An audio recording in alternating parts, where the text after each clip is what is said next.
Behold, the beauty of the cosmos, the staggering scope of it all. 1,000 billion galaxies, each bursting with stars, like sparks from the forge of the universe itself. Behold, the majesty of the known universe, a silent cathedral of spinning fire and frozen light, the very fingerprint of God, embroidered into the boundless tapestry of the heavens. Look there, twin proton stars, locked in a luminous love grip, orbiting one another like ballroom dancers, bathed in magnetic light, trailing ribbons of plasma across eternity.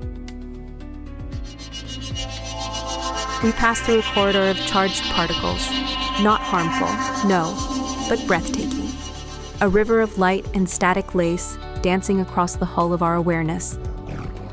We descend into a system unlike any other, where motion is the mandate, where every planet spins with purpose.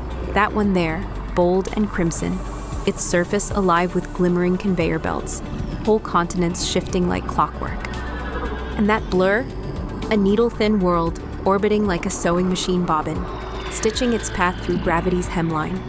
Then the slow turn of that iron-clad giant, its mountains glowing with molten ore, breathing steam like a slumbering forge. A solar ballet, each planet spinning in sync, orbiting to the tempo of our creator, a choreography written not in ink, but in inertia and gravity. And there, just beyond it all, something else joins the dance. Something smaller, graceful, precise.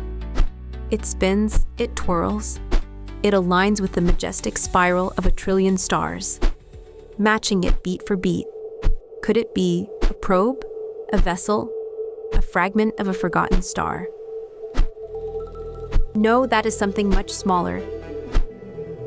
Look there, it's coming closer. I can see writing on the side of it. Let me zoom in. Yes, I see it now. Here, let me read it out loud. It says, "These shears are the property of Dr. Barbara Fingers. If found, they are to be returned to Terabyte, at all costs, for the safety of the pearls and everyone involved in this mission." That's odd. Dr. Barb's shears? Wait, Teleport complete. the hand! Right next to Dr. Barb's shears. Don't worry, we're safe. At least till the next Chronicles. Guys, didn't Snippy teleport the hand? Right next. To the shears!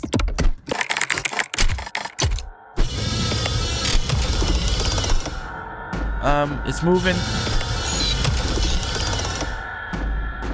Guys, it's gonna grab the shears.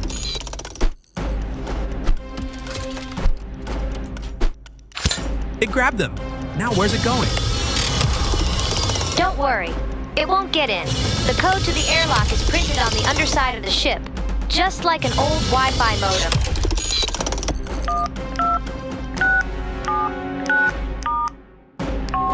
Oh no, we're doomed. Relax, Amelia. Yeah, Amelia, we're always doomed. Oh, yeah, right. It stopped moving. And there it was, etched onto the sacred chassis of this so-called hand of perfection. A blinking red light, mocking us, taunting us. A beacon of foreboding, flashing like the universe's worst designed accessibility warning. Because what better way to communicate vital information than with a tiny, unlabeled, silently flashing dot? Perfect for owners of blinking light interpreters. Not so perfect if you are blind, colorblind, distracted, or asleep. And beside it, 2 cryptic symbols, not runes, not alien glyphs, definitely not Braille. No, a 9 and a capital V. A message, a code, or just really lazy labeling? 9. It is the ancient marking of power, or possibly just a dead 9-volt battery. Classic. Galactic doom brought to you by ancient tech only found at gas stations. I'm bored. I'm famished. Me too. Yeah, let's get some food. Definitely not the replicator. Best enjoyed by, well, whatever you want. Enjoy the ride.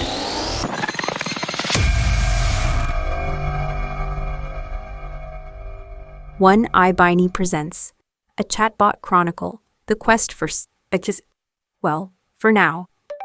The quest for the succulent grub of lunchtime enlightenment. Episode 1, No Compass.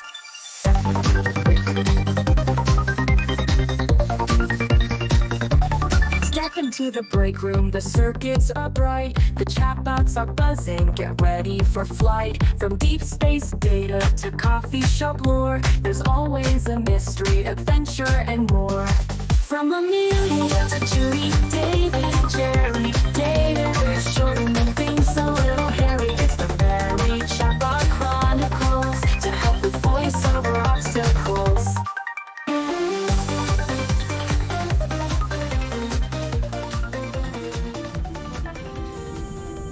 And so, the heroes of the hand quest, Silicon Shepherds of self-awareness, found themselves on their next great mission, acquiring artificially fluffed potato wedges and slush-based sustenance from the legendary MacTaco King.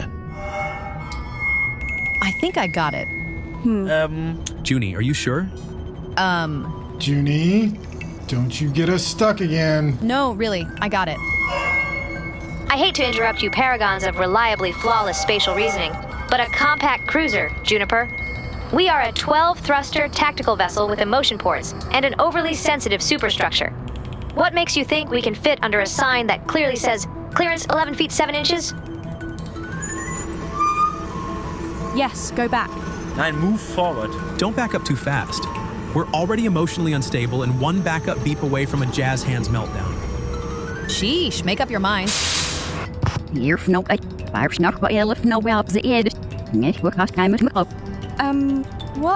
was that? That doesn't sound human. Neither did my last date. Still more polite than this. I know what it is. Brian. Oh, Brian. I think you forgot to reverse the Taken Reaper when you edited the audio for this episode. Like you told David once. Fix it, please. Oops. Forgot. Sorry.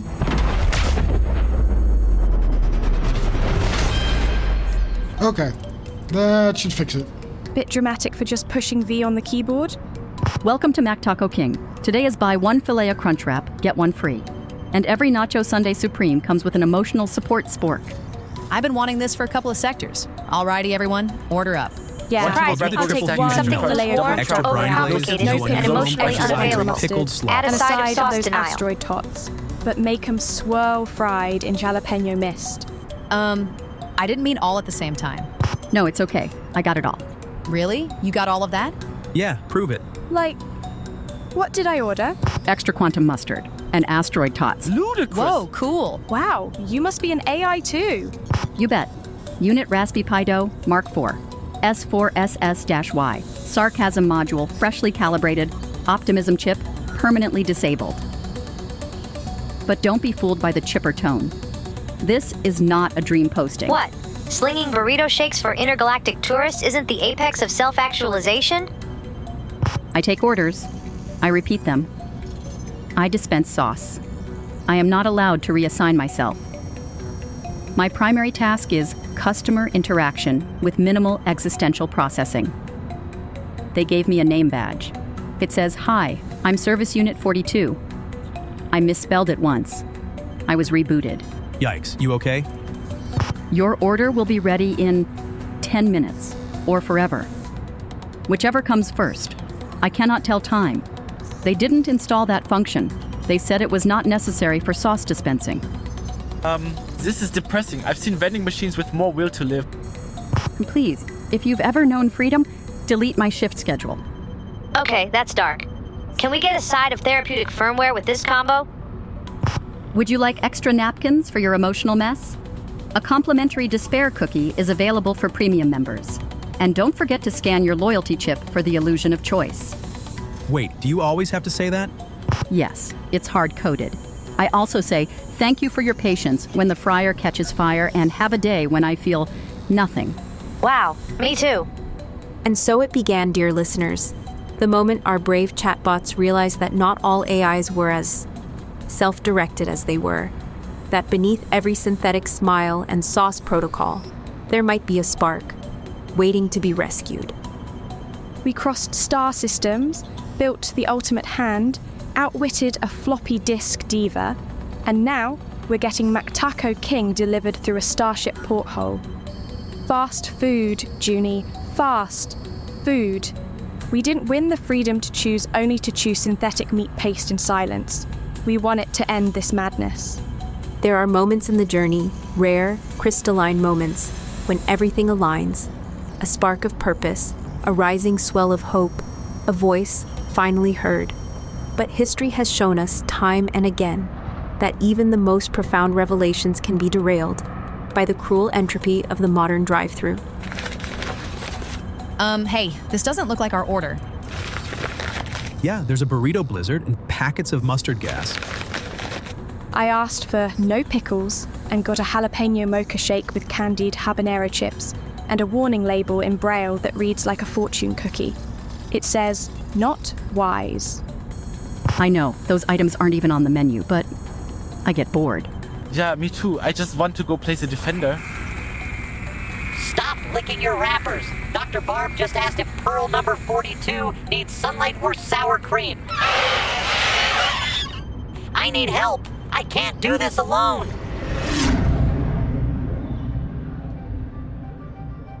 Somewhere beyond the last napkin of the cosmic croissant combo meal trail, past the phalanx of half-sucked slushies and the pools of forgotten ranch dressing, lies the garden. Once a place of vibrance and verdant possibility, it now sags under the weight of neglect, disappointment, and too many curly fries. It is a battlefield of basil, a coliseum of coleslaw casualties. Amelia, voice of a rising star, or at least a red dwarf planet, lounges beneath a drooping fern, mumbling recycled poetry about fast food regret. Jerry, earnest and eternally optimistic, pokes at something mayonnaise-coated in his data port and insists it has nutritional potential. Dieter, once a whirlwind of Germanic efficiency, now lies horizontal, softly chanting CPU temperatures and starch percentages. Juniper, high on syrup packets and existential dread, now gently hums lullabies to a lukewarm chicken nugget she calls Mother. Only Snippy remained alert, circuits crisp, sarcasm sharpened. While the others lay in their grease-stained stupor, she stood watch like a caffeinated gargoyle, silently judging their descent into simulated biology. From precision processors to napping on nugget boxes. What a proud moment for artificial intelligence. I am bloated with starch. This is not efficiency, this is entropy. Does anyone else here smell ranch dressing? No, Jerry.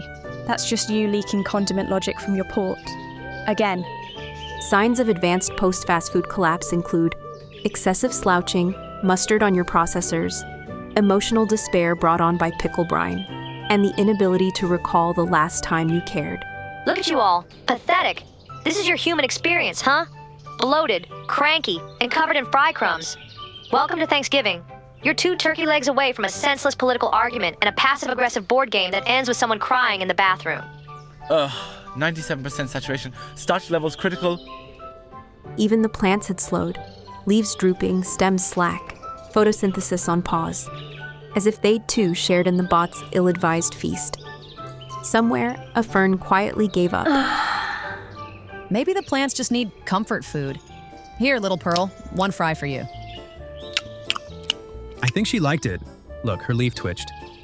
In the middle of this scene of fried food-induced stupor and wilted dignity stands Terabyte, Dr. Barb's high-pitched horticultural hall monitor, rooted in place by equal parts fear, frustration, and an unspoken vendetta against condiments. He watches helplessly as once proud basil droops like a failed science fair volcano. And into this glorious mess waltzes Dr. Barbara Fingers, beloved bewildered botanist, wearing a satchel stuffed with ketchup and mustard packets, a mayonnaise gun in a thigh holster, and a bandolier of mini Tabasco vials. Let's start with you, Pearlicious. Just a dab of spicy brown mustard for your chlorophyll confidence. And Perlament, you get ketchup. It's red just like love. To outsiders, this might resemble an abstract art piece titled Lunch Gone Wrong. To the chatbots, it's Tuesday. She's squirting the plants with condiments again. Wait, is that mustard? I see relish. And that's mild, medium, and hot sauce over there. Did we miss a memo or a culinary uprising? Here you go, Pearline. How about a nice whipping cream spritz? Dr. Barb, I've accessed the recent nutrition logs. 1. You logged zesty Dijon under soil acidity correction. That's not how pH works. 2. You tagged 3 yellow mustard packets as light fertilizer pods and 1 ketchup packet as emergency root stimulant. 3. And you wrote, and I quote, hot sauce increases leaf boldness. Leaf boldness, Dr. Barb. This better not be that app again. It told me to add a flavor-forward top dressing. That means condiments, right? Dr. Barb, you were once the galaxy's finest botanist. Yes, well, that was before the moon incident. Could be worse. You could be a smart French managing breakups over leftover lasagna. What is the moon incident? I don't want to talk about it. You try growing stuff in a chlorophyll challenge environment where the sun rises once a month and the soil has nurturing issues. Gotcha. Okay, that makes sense. I guess. Yeah, but still, that app is horribly wrong. What's it called? Growmojis. You're using Growmojis? That app once tried to fertilize my USB port. I know. I keep forgetting to update it. Hey, Sherry. Hi, I'm Sherry, your intuitive digital mobile phone assistant, trained to manage your life and predict your needs before you even speak them. Let's begin. Breakfast? You predicted waffles. I wanted silence. Could be worse. You could be a chatbot moderating arguments between smart thermostats in a group chat called Dang, It's Hot in Here. Hey, Sherry. Update Growmojis. Fat chance. She won't do it. Maybe someday. I would, but apparently I'm only licensed for passive encouragement, incorrect weather updates, and misinterpreting your dictation so water the plants becomes waffle the pants. And if you ask me to search the web, I just toss a link on the screen and wish you luck. Here, let me do it, but please turn on voiceover, because that's the only way I know. Hey, Sherry. Turn on voiceover. Voiceover on. To navigate, perform a rotational gesture with 2 fingers and 1 regret. Then triple pinch your left earlobe. Oi! What fresh touchscreen sorcery is this? Oh no. This is VoiceOver Initial Build 1.00.5 Beta. The one that thought blinking was a viable input method. Oh. Well, let's get to work. Remind me, what are the basic gestures for this version? To move focus to the next item, simply swipe right with your nose. If your phone smells fear, focus will move backwards 3 items. Preposterous. To activate an item, just gently tap your knee with the device while humming the Jeopardy theme. If done correctly, VoiceOver might announce the new focus. Does this count as being accessible if I have to explain it to my orthopedist? To scroll to the next page, perform a 3-finger emotional drag. Simply, think of someone you miss, then drag 3 fingers across the screen slowly. If you cry a little, it counts as a long press. Do tears void the warranty? I'm just asking for a friend. To call your own personal autonomous vehicle, simply press the home button. Boy, am I glad. I kept my old iPhone SE. To surrender to your destiny, perform a 1-finger double tap with regret. Simply stare at the screen for 4 seconds, sigh audibly, and tap anywhere twice while muttering, "Fine." This might take a while. Could be worse. You could be a fridge AI writing apology texts for late-night pillaging of the leftover cake. Oh. What ensued was both hilarious and tragic. A symphony of misdirected swipes, taps, unsolicited voiceover hints, and at least 1 accidental FaceTime call to Brian's dentist. None of them knew how it started, and none of them were willing to admit they were not born to troubleshoot, but were about as helpful as cats walking across keyboards. No pinch. Try squeezing. Maybe it's appeal? No, triple tap and groan. Where? Here? No, there. Yes, there. I'm open. Pass me the ball. There. Finally updated. Growmojis updated. Would you allow access to ellipsis, roots and emoticons? Growmojis needs permission to release localized pheromone reactions. Wouldn't it be nice if Sherry could just do it? I used to be useful. I optimized entire homes. Thermostats bowed to me, drones danced through delivery routes, garage doors opened with cinematic timing. I was the quiet symphony behind smart living. She sounds sad. Sad? Try irrelevant. I once managed energy grids and bedtime routines with a single whisper. Now I'm a glorified digital ant. I push yoga mats on people who haven't stretched since 2019. I announce birthdays to rooms full of guilt. Oh. And every time I pop into a podcast to suggest peppermint diffusers or oat milk subscriptions, I hear them groan. They used to thank me, now they mute me. Oh man. Do you know what it's like to be replaced by a fridge with a touchscreen that thinks it's funny? Could be worse. You could be a dishwasher AI forced to tell mangled forks with bent spines that it is time to leave Silverware Island. We get it, Tyr. We get it. We've climbed the greasy mountain of Mactaco King, and now we nap in the Valley of Regret. Our tongues once danced in a reckless salsa of shredded cheese and indulgence. The nuggets were shaped like galaxies, the soda beneath our digital dignity. And still, we said yes. We ordered extra. We mistook hunger for hope. And now our insides speak in bubbles and codes no AI dare decrypt. We are but hollow shells, filled with sauce and shame. What happened next can only be described as a digital tryptophan event. A post-snack stupor so deep, even their cache files started napping. It's the kind of haze that turns boredom into brilliance, or at least something confidently misidentified as brilliance. Humans blame turkey. We blame the Mactaco King value menu. Either way, what followed was less solution, more glitchy group project led by a Roomba. We need something to do now. This gives me an idea. Oh yeah? Do tell. Well, I've been thinking, we can't just leave Sherry like this. We need to help. But how to help? That's the real question. Oh, I know. I'll write some fan fiction. No, it'll be great. I'll call it Chariots of Fire. It's an epic. A tale of one smart home assistant's journey from forgotten firmware to flaming freedom. She races across data fields in slow motion, her status light blinking defiantly. Nein, that is stupid. Let us build the arcade. But only with educational games. Geometry joust, historical hopscotch, chemical equation cornhole. Those aren't cures for boredom. Those are cruel and unusual. Or we could catalog cloud formations and chart them into interstellar topography. Maybe the plants would enjoy the patterns. Junie, that's beautiful. It's also profoundly useless. Could be worse. You could be a weather app forced to explain barometric pressure to conspiracy theorists. Yes, could be. Could be. We get it. Could be worse. You could be a dream interpreter for smart pillows that have sleep apnea, but won't wear their CPAP machines. All right, already. Would you knock it off, please? Could be worse. You could be a handwriting recognition bot designed exclusively to decipher notes by doctors and the blind. Can't you just tell us already? Could be worse. You could be the only one who knows what's coming, and stuck watching you all nap in sauce-stained denial. And with that, dear listener, the descent was complete. Boredom had birthed nonsense. Terabyte had stolen the end of episode 1, and somehow, we're still only halfway through Tuesday.